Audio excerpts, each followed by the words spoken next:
بسم الله الرحمن الرحيم، وأصلي وأسلم على سيد الأولين والآخرين نبينا محمد وعلى آله وصحبه أجمعين. الحمد لله. نواصل إخوتنا الكرام وأخواتنا الكريمة تفسير كتاب الله سبحانه وتعالى، وقد وقفنا على فضل آية الكرسي وفضل العمل بها وأهم موضوعاتها وأهم فوائدها. فاليوم نبدأ تفسير هذه الآية العظيمة، وهذه الآية اشتملت على 10 جمل، لكل جملة منها معنى عظيم.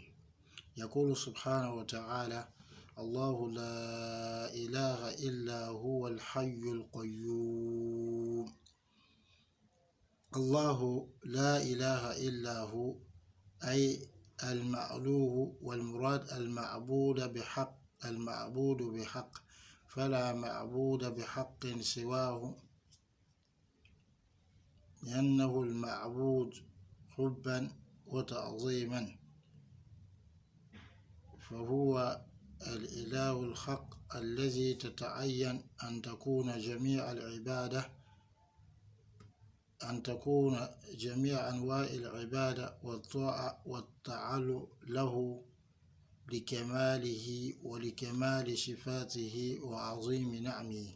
قال ابن عثيمين رحمه الله: هذه الجملة العظيمة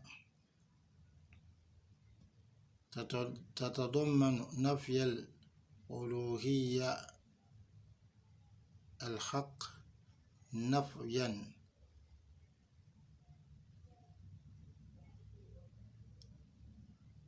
قاطعا، نفيا عاما قاطعا إلا لله وحده.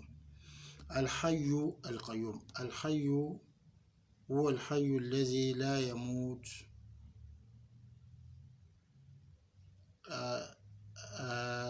المدبر لجميع ما خلق.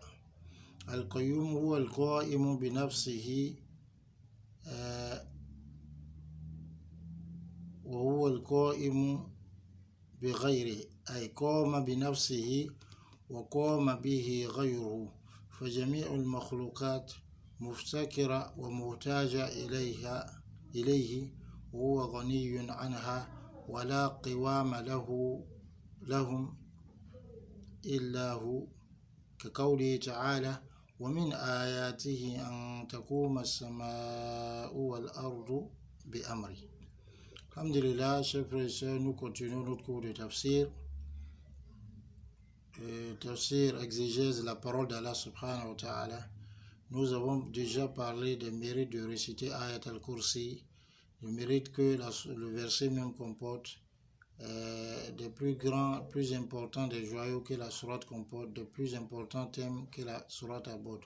Aujourd'hui, nous commençons avec le tafsir.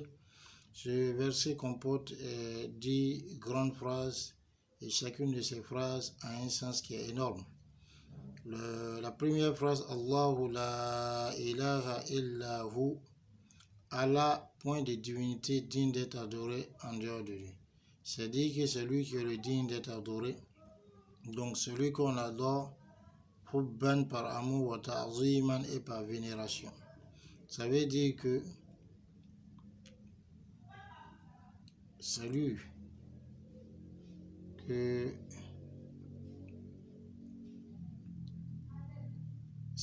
que sont spécifiques tous les types d'adoration et de vénération, lui seul, à cause de sa perfection, de la perfection de ses attributs et de la grandeur de ses grâces. Donc nul n'est digne d'être adoré en dehors de lui. L'imam et le cheikh Ibn Uthaymin dit rahimahullah, cette phrase Allahu la ilaha illa hu, c'est dit, elle nous engage à nier le droit à la divinité d'une négation certaine, complète, globale à tout ce qui n'est pas Allah, et à confirmer ce droit à la divinité à Allah et à lui seul. Donc c'est lui seul qu'on adore, c'est devant lui seul qu'on se prosterne, c'est lui seul dont on cherche la protection, c'est en lui seul qu'on espère, c'est lui qu'on aime plus que tout. Notre crainte, notre amour, notre espoir, tout ceci est basé sur lui. Donc celui qui comprend ça, il ne va pas chercher à adorer des choses qui elles-mêmes sont créatures et qui ne peuvent créer, ni donner la vie, ni donner la mort, ni même nous ramener à la vie. Il continue pour dire Al-Hayyu Al-Qayyum. Allah est Al-Hayyu, ay Al-Hayyu lazi la yamutu abada, c'est-à-dire le vivant qui ne meurt jamais. Al-Mudabbir li jami'i ma khalaq. Donc celui qui gère, qui a en charge la gestion de tout ce qu'il a créé. Voilà pourquoi Allah dit wa tawakkal ala al-hayy allazi la yamut, et confie-toi au vivant qui ne meurt jamais.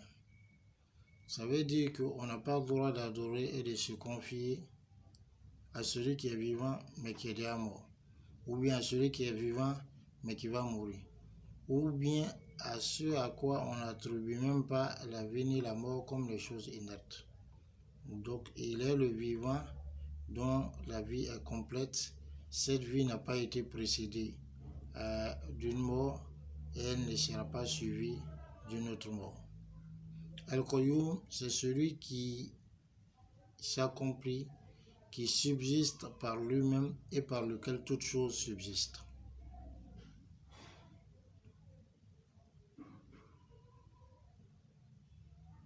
Donc, toutes les créatures sont besogneuses envers lui, sont pauvres envers lui, et lui, il est celui qui se passe de tout.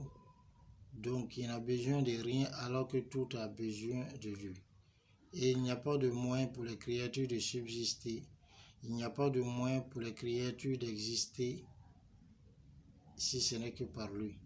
Comme ce qu'Allah subhanahu wa ta'ala dit, وَمِنْ آيَاتِهِ, et parmi ces signes, أَنْ تَقُومَ السَّمَاءُ وَالْأَرْضُ بِأَمْرِهِ.